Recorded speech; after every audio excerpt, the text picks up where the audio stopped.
Hey, this is Mike Barnes, the financial first responder.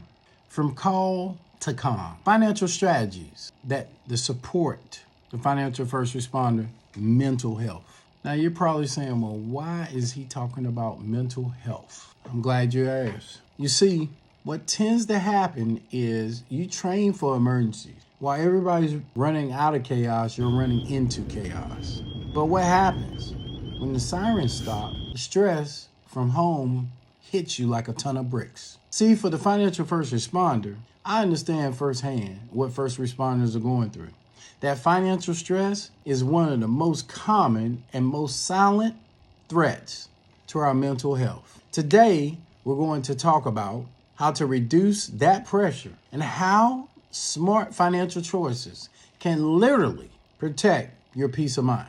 First thing we'll discuss is your mind-money connection. We always hear people say mind over matter. If you don't mind, it won't matter, at least if you were in the Marine Corps. So what it really means when it comes to money is here's the truth about no one talks about it. Money problems can feel just as heavy as the high-stake calls that we go on. Matter of fact, studies show that financial stress increases anxiety, sleep loss, depression, and even PTSD symptoms in first responders. Did you know that? Why? Because the job already takes a toll on us. Matter of fact, if you retire at 50, more than likely, if you don't have some form of well-being about you, you'll probably be dead before 60. When your money feels out of control, it adds a whole new layer of mental noise in your ears, in your head. And you carry that to work, to your family,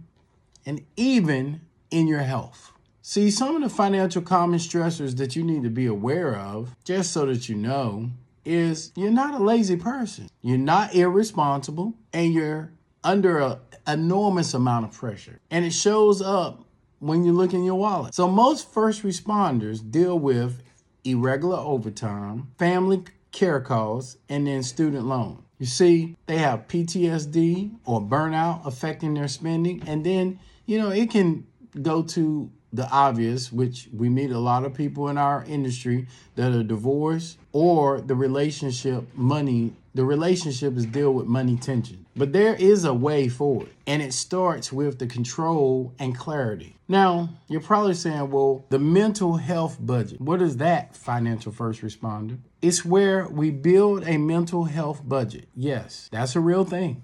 We set aside money each month, not just for bills, but for relief. And this includes, but not limited to, therapy, massages, the gym, night out with your spouse, a weekend where you don't pick up overtime. Think of this for a second. This is basically allowing you to relax your brain. And we eliminate those high stress expenses. Now, how do we do that? That high interest debt is one of the biggest silent stressors, and it lingers, it nags, and it drains your energy. How do we do this? We use the snowball effect or the avalanche method to start eliminating just one source of stress. And then you'll be amazed at how much your mind becomes calm because the debt has reduced. We include your partner or your team. Now, what do you mean by that? Well, it's real simple. Isolation feeds stress. You're not meant to carry this alone. You didn't get in debt by yourself, and you're not going to get out of debt by yourself. We bring your spouse into the plan, or we team up with another responder to create a financial fire team. We support each other. We hold each other accountable, and we celebrate your win, your progress. Then we create money rituals for mental reset. Here are 3 simple rituals that I want you to try, and I shouldn't say try, I want you to do to release stress or reduce stress and build control. First one, I want you to get weekly check-ins, 15 minutes every Sunday to check your balances and your plans. Every week. Every week, I want you to look at it. Secondly, I want you a daily 5-minute calm. I want you to breathe.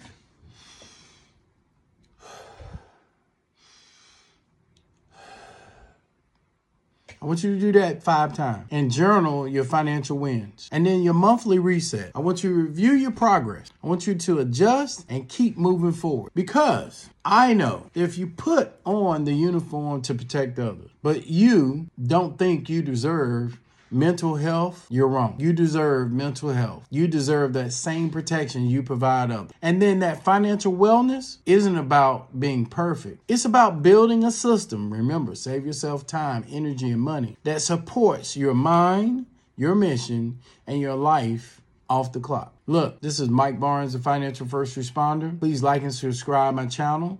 Join the Wealth Strategy Workbook or Playbook, and let's get started. Till we talk again, God bless.